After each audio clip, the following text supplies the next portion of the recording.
Hey guys, it's Obster, and today welcome to the start of the brand new Barcelona Career Mode series. Before I go into the video, if you guys have watched this and not subscribed, I do recommend you guys can do so because I think this is going to be an absolutely amazing series. So if you could subscribe, I would really appreciate that. And also if you could drop a like for the first episode, that'd be absolutely amazing. And if you can get to like 50 likes for the first episode, that would be absolutely incredible. So what I'm hoping to do with this series is to emulate FC Barcelona's success of last season. So to win the Liga, to win the Copa Del Rey, and also to win the Champions League. The great thing is that the board have came to us and they've actually said that they want us to do exactly that. They also want us to win the treble. So they pretty much want me to do what I already want to do, if that makes any sense, which is pretty good. Now, I've already decided the players which I want to go for, which you can see right here. And the first of those players is Chiellini, who's a centre-back. Obviously, Barcelona's got an absolutely amazing squad because they won a Champions League last year. But I feel there are some areas which perhaps I could improve on, one of them being in the centre-back position. Because they got Piqué, but then you got Mateo and Vermaelen, who are relatively average. So I think Chiellini, with his experience, would be an absolutely amazing player. And could just come in that defence and just solidify it with Piqué this season.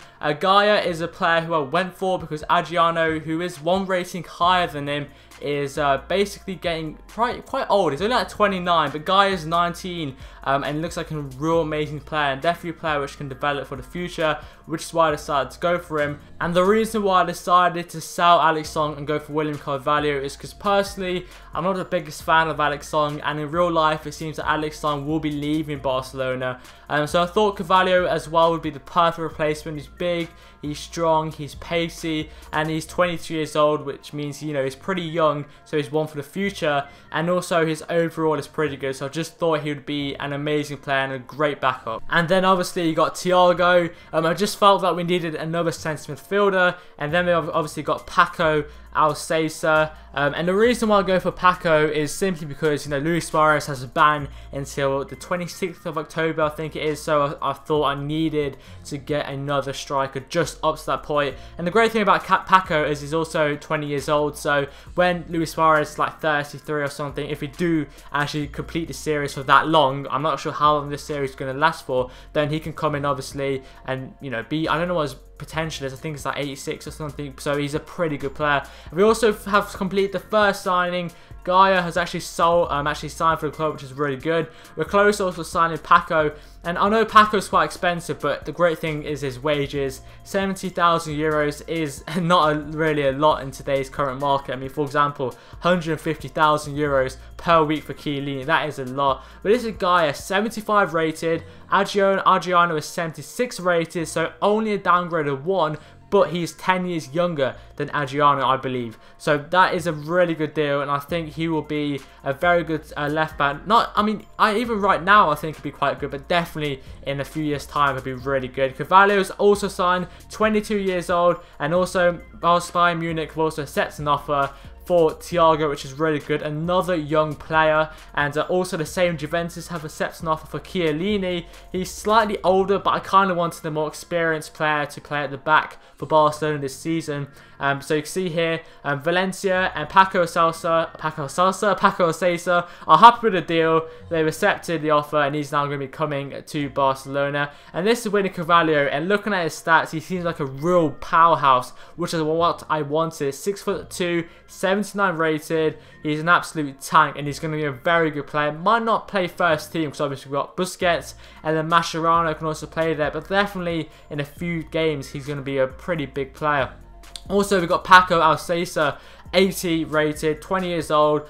Once again, great player, great finishing, decent acceleration, sprint speed. Just another great player to add to us, and he will be behind Luis Suarez when Luis Suarez comes back, but for now he will be in the first team. Thiago has also signed, so you can see here, this is all in a succession of a few days. All these players are being signed, which is really good. And so you can see here, 81 rated, 23 years old, another player, very young. When Iniesta maybe retires as he gets older, this could be a player who we then go and bring in, who hopefully will grow quite a few ratings as the seasons go on. But he's already a good player. CM Cam CDM as well, so he's relatively versatile in that midfield position, a great player. But this is the biggest deal, I think, because I thought that, you know, Barcelona, they play Mascherano at the centre-back region, but for me, he's too short.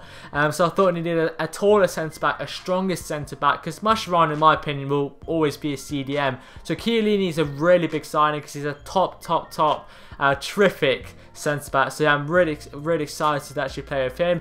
Manchester City come in for PK, I say no. And also Sunderland come in for Martin Montoya. And I was thinking at this point, do I want to sell him? Do I not? Because obviously we've got Vidal as well, who's recently come in.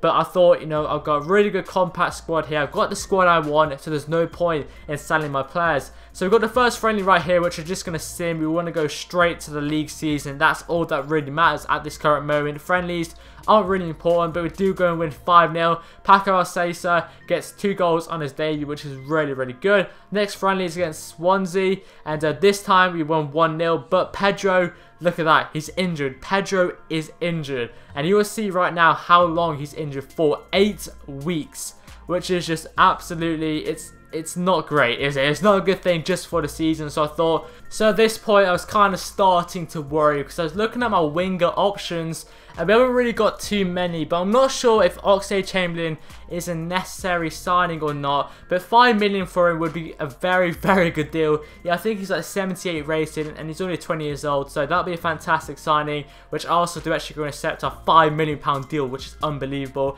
And you see here Neymar gets himself a hat-trick, which is great. Chelsea are now in for PK. No, we're keeping PK. Him and Chiellini are going to be a very formidable force in that defence when the new season starts. And you see here Chamberlain was kind of being a bit stubborn. He wanted a lot of money, which, you know, fair enough. You know, we're only paying 5 million euros for him, but still 110,000. He's declining that to come to Barcelona, seriously. And now we're in a bit of a dilemma. I want you guys to tell me, should we go for Chamberlain? And that would involve perhaps selling a centre-back like Mark Bartra or someone like that, and then basically, obviously using those funds to offer Oxlade-Chamberlain a bigger contract. Time me down in the comments below. Actually, I'm going to leave a straw poll in the description below, so make sure you vote in that, and in the next episode, we're going to sort that out. So I hope you guys have enjoyed this video. Subscribe to iHeartHG, and I will see you guys in the next video. Yep, see you guys.